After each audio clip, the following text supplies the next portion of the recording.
मैंने वेडनेसडे देख दी भाई लोग, बहन लोग, और मैं अब बतियाने को तैयार हूँ। मैं इस वीडियो को 2 भाग में विभाजित कर दे रहा, नॉन स्पॉइलर बातें फिर स्पॉयलर्स के साथ। मैं तुम लोगों को बता दूंगा तुम लोगों को कहाँ से भाग जाना है, और तुम लोग आलसी हो तो चिंता ना करो, मैंने टाइम्स भी दे दिए हैं। तो शुरू करते हैं। वेडनेसडे एडम्स, ये तो देखो काफी साफ है कि सीरीज की मेन अट्रैक्शन जेना ऑर्टेगा है। मैं इसे इस साल के पहले नहीं जानता था, मैंने इसे एक्स में पहली बार देखा था, जो कि मेरी one of the favourite movie है 2022 की। उस मूवी में ये साइड रोल में थी, पर फिर भी स्क्रीन प्रेजेंस इसका काफी सही था, और एज अ वेडनेसडे इसने समझ लो फोड़ दिया है। One liners, deadpan delivery, cello बजाना, ये सब हटा दो, तुम लोग बस डांस देखो। कुछ नहीं होता, सिर्फ ये डांस होता, फिर भी ये सीरीज इतनी फेमस होती। तो एडम्स फैमिली का कार्टून मैंने बहुत छोटे में देखा था, मतलब मुझे बिल्कुल याद भी नहीं कि उसमें क्या होता था। मुझे बस कैरेक्टर्स के डिजाइन याद थे, और एक एपिसोड याद था जिसमें मोटेशिया अपने लिए मगरमच्छ वाला पर्स खरीद के लाती है। और ऑब्वियसली मुझे थीम सॉन्ग याद था, मतलब मैं छोटे में गाया करता था उससे।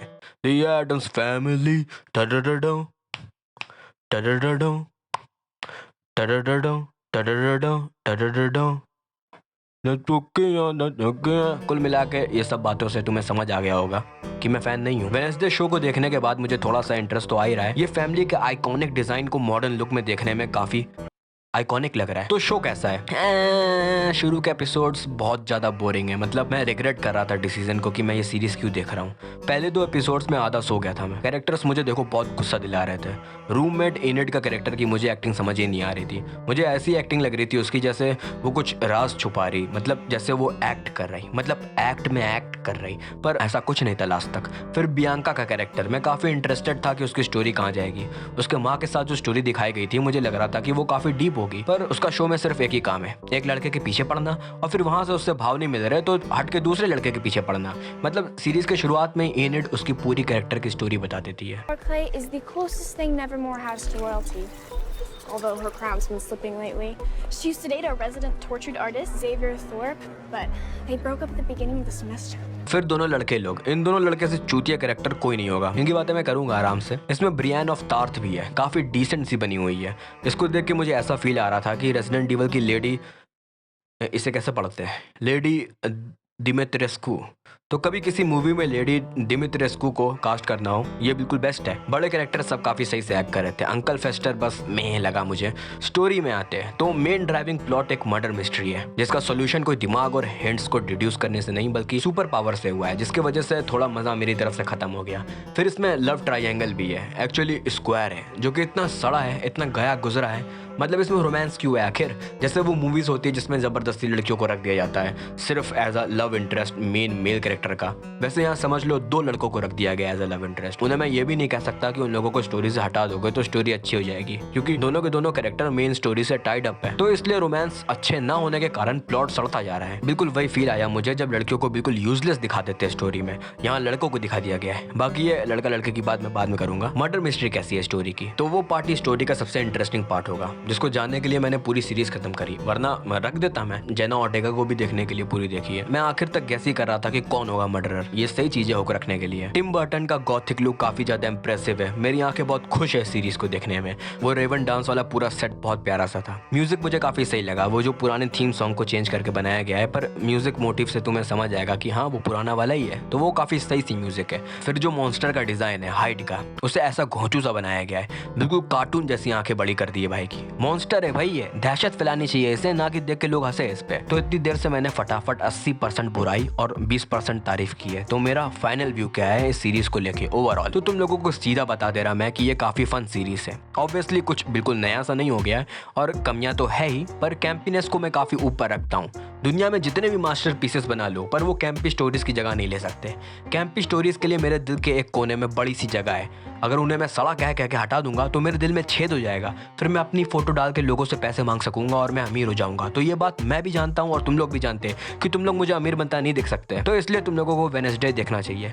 बाकी जो लोग स्पॉयलर्स नहीं चाहते तो यहाँ से तुरंत भाग ले, क्योंकि हम लोग अब सेकंड पार्ट में इस वीडियो के। तो सबसे पहले यहाँ मुझे बात करनी है लड़कों की। तो किस वाले की बात करें? टाइलर की बात करते हैं। टाइलर इतना बोरिंग कैरेक्टर है, इसका पूरे स्टोरी में सिर्फ एक सीन है जिसमें इसके इमोशंस दिखते हैं, जिसमें कहता है कि वेडनेसडे उसे साइन दे रही है कि वो उसे लाइक करती है। मतलब साला खुद इंटरेस्टिंग बनने का नाटक कर रहा था और यहाँ ये बातें कर रहा है रामी। मुझे तो साफ दिख रहा था कि इसे ये यूज कर रही है अपना काम निकालने को, और मुझे ये भी साफ दिख रहा है कि इस लड़के को भी पता है कि ये उसे यूज कर रही है।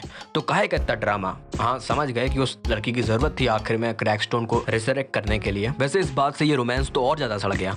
ये लोंडे का जब राज खुल जाता है कि ये मॉन्स्टर है तो इतना ऐठन में रहता है ये एक सीन में, पर फिर उसके बाद भाई बिल्कुल बच्चा सा बन गया। मतलब तुम देखोगे तो पूरे सीरीज में इस मॉन्स्टर की सबसे ज्यादा प्रेजेंस थी, पर आखिर में इसे इनिड मार देती है। ये एक और प्रॉब्लम है मुझे स्टोरी से, इनिड ने इसको पेल दिया, उससे नहीं। वो तो मस्त है, मैं खुश हूँ उसके कैरेक्टर के लिए, और ये काफी पहले से ओवरशैडो भी हो रहा था कि वो वेयरवुल्फ बनेगी। प्रॉब्लम ये है कि बहुत सारे विलेन है इस स्टोरी में। जो प्राइमरी विलेन है जो मर्डर्स कर रहा है वो एक मॉन्स्टर है जो कि डायरेक्टली स्टोरी के मेन प्लॉट से जुड़ा है, मर्डर मिस्ट्री से मतलब। पर फिर वहीं दूसरी जगह एक वेडनेसडे की पर्सनल स्टोरी है जो कि प्रोफेसी और चोजन वन वाली स्टोरी है, और उसका विलेन जोसेफ क्रैकस्टोन है, जिसका सीरीज में आधे टाइम बाद इतना कम जिक्र होता है कि बाद में जब उसे रेजरेक्ट करने का टाइम आया तब तक मैं भूल गया था कि अरे हाँ ये भी तो था साला। और फिर उसके बाद ऐसा कर दिया गया कि जो मॉन्स्टर है उसे एक मास्टर कंट्रोल करता है। तो ये मिस थॉर्नेल भी एक और विलेन थी। तो कुल मिला के स्टोरी के बिल्कुल एंड तक की हम लोगों के नजर में विलेन थी भी नहीं, और फिर जब बन गई तो इसका दर्जा वो प्राइमरी मॉन्स्टर से भी ऊपर हो गया। तो इसलिए मैंने कहा कि टाइलर सबसे चूतिया कैरेक्टर है, भाई की कोई इज्जत ही नहीं स्टोरी में। फिर आते हैं दूसरे लड़के पे, जेवियर। ये भाई से ज्यादा कॉन्फ्लिक्टेड कैरेक्टर नहीं देखा मैंने, मतलब जबरदस्ती से वेडनेसडे पसंद आ गई। पहली नजर में प्यार हो गया भाई को, और फिर साला हार्ड टू गेट भी खेलता है। पूरे स्टोरी में जेवियर सबसे बड़ा सस्पेक्ट था कि वो मॉन्स्टर है, मतलब ये मिसलीडिंग ऐसे मुंह पे दिख रहा था, ऑब्वियसली वो नहीं है। अगर है तो इतनी देर से क्यों दिख रहा है? सस्पेंस कहाँ रहा? हाइट के बारे में जब इन लोग बुक में पढ़ते हैं तो लिखा रहता है कि ये क्रिएचर्स आर्टिस्ट होते हैं। जरूर पूरा निशाना जेवियर की तरफ रख दो। मुझे ये गुस्सा दिलाता है मिसलीडिंग, क्योंकि ये आर्टिस्ट वाला जो डायलॉग था उसका सिर्फ और सिर्फ एक यूज था प्लॉट में, कि लोगों का दिमाग जेवियर पे जाए कि वही मॉन्स्टर है, और आखिर में वो नहीं था। तो मतलब यूजलेस डायलॉग है ये। वो उस मॉन्स्टर का आर्टिस्ट होना उससे कोई मतलब नहीं था, जबरदस्ती की डिटेल थी, वो भी मिसलीड करने को सिर्फ। इस लड़के जेवियर का कैरेक्टर बस ये है कि इसे वेडनेसडे पसंद है। वेडनेसडे इस लड़के को जब जेल में पहुंचा देती है और फिर उससे बात करने जाती है तो इस लड़के का बेस्ट मोमेंट हो सकता था वो, क्योंकि सच में गलत हुआ भाई के साथ। पर जो इस लौंडे ने वहां एक्टिंग करी और डायलॉग थे, मेरा दिमाग खराब हो गया कि कितना वन नोट का कैरेक्टर है ये। क्योंकि मतलब इसने जो डायलॉग बोला कि वेडनेसडे सेल्फिश है, सिर्फ अपना ही सोचती है, जो कि उतनी देर से हर एक कैरेक्टर बोल रहा था। भाई कुछ तो अलग बनो, तुमने इतना स्क्रीन टाइम खाया है शो का। यहाँ तक कि मैं इसे माफ कर दे रहा था क्योंकि अभी शो खत्म नहीं हुआ है, पर लास्ट में जो करा इसने माँ की आंख, ये लौंडे को आके थिंक फ्री कर देता है। तो हमें लगा भाई अब फाइनल बैटल में कुछ मदद करेगा, और ये आता भी है। बिल्कुल मस्त आके क्रैकस्टोन की तरफ तीर मारता है, जिससे क्रैकस्टोन रीबाउंड कर देता है, और फिर वेडनेसडे बीच में आ जाती है। फिर इसे कहती है कि जाके लोगों को यहाँ से बाहर ले जाओ। मतलब भाई को वहां गाड़ी से थिंग ने इसलिए बचाया कि वो यहाँ आके तीर चलाए, जो कि विलेन को लगेगा भी नहीं, और उल्टा उससे वेडनेसडे ही घायल हो जाएगी, और फिर ये चुपचाप सिविलियन को बचाने चला जाएगा।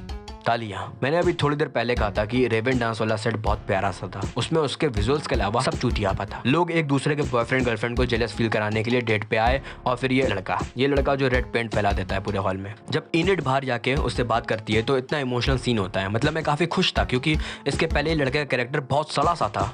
Enid, look, after Crackstone's statue, I thought you were different. I thought you liked me. तो ये सीन होता है जहाँ भाई को बुरा लग रहा है कि उसने प्रैंक करा, पर फिर इनिड जिस लड़के को सच में चाहती है वो आ जाता है, और वहाँ फिर वो लड़की दोबारा स्प्लिट हो जाती है। तो भाई आखिर में इनिड को इसी लड़के के साथ ही करना था, तो ये लड़के के साथ ये सीन क्यों किया? मतलब ये सीन में इन दोनों के बीच में कुछ ड्रामा डेवलप हुआ था ना, पर तुरंत खत्म भी हो गया, और फिर इन दोनों की इस एपिसोड के बाद इस शो में कुछ भी इंटरेक्शन नहीं हुआ, और ये लड़का फिर बियांका के साथ हो गया। मैं क्या ही बोलूं इसमें, हर एक साइड कैरेक्टर मुझे लगता है कि इंटरेस्टिंग होने वाला है, वहीं से गू हो जाता है। बस एक कैरेक्टर सबसे बेस्ट था, और वो है अपना बी बॉय यूजीन भाई। ये इंसेल्स लोगों की तरह डांस वांस करने नहीं गया, बल्कि असली एडवेंचर करने गया, और फिर लास्ट में इसने अपने बीच से एक मेन विलेन को भी हराया है। सारे लड़कों से तो यही बेस्ट है। बियांका के बारे में तो मैंने बता ही दिया कि वो भी सड़ी कैरेक्टर है। इनिड के कैरेक्टर के साथ थोड़ा जस्टिस हुआ, लास्ट में वेयरवुल्फ बन के फाइट करी। मुझे काफी सही लगा कि इसने सोलो कर दिया उस मॉन्स्टर को जो इतनी देर से थ्रेट था। लेकिन अगर इनिड अकेले वेयरवुल्फ होकर सोलो कर सकती है तो नेवरमोर में तो पूरा पैक था ना वेयरवुल्फ का, और इस बात से मुझे गुस्सा भी आती है। सिर्फ 3 लोगों की एबिलिटी सही से यूज करी गई है पूरे शो में, एक ब्रियान ऑफ तार्थ की, दूसरी बियांका की, और तीसरी इनिड की। बाकी जितने भी चिरमुर्गे थे कुछ नहीं करे। वेयरवुल्फ का पैक था स्कूल में भाई, वैम्पायर्स थे, गॉर्गन था इनिड का बॉयफ्रेंड, ये जेवियर, इसके पास भी तो ड्राइंग को असली बनाने की ताकत थी ना। Hi my name is Sanju, मेरा सीक्रेट है मैजिक पेंसिल, पर कुछ यूज नहीं करा गया। और फाइनल फाइट ऐसी बोरिंग सी थी। आदमी अभी जिंदा होके आया है, तुरंत बताया गया कि दिल पे मारो, और फिर मार भी दिया गया और खत्म। क्या ही बोले भाई, इसमें हर चीज नहीं मिल सकती तुम्हें। बेस्ट चीज इस शो का पंच और वर्ड प्लेस वगैरह है, बढ़िया क्लेवर मार रहे थे, और फिर वन लाइनर्स वेडनेसडे के। Brought a gun to a sword fight. बिल्कुल सही नाम रखा गया है शो का, वेडनेसडे, क्योंकि सच में पूरा शो अकेले जेना ओर्टेगा ने संभाला है। मजा आ रही है इसको अजीब सोशली ऑकवर्ड हरकतें करते हुए देखने में। बाकी थिंग मेरा सेकंड फेवरेट कैरेक्टर है शो में। बहुत अजीब बात है कि एक कटा हाथ सारे ह्यूमन से ज्यादा पर्सनैलिटी रखता है। तो भाई खत्म कर देता हूँ वीडियो को। अब अगली वीडियो भेड़िया पे आएगी, मेरी favourite movie of this year. Bye bye. वैसे अगर किसी को सच में लग रहा है कि भेड़िया पे वीडियो आने वाली है तो भाई मैं मजाक कर रहा था, सरकाज़म।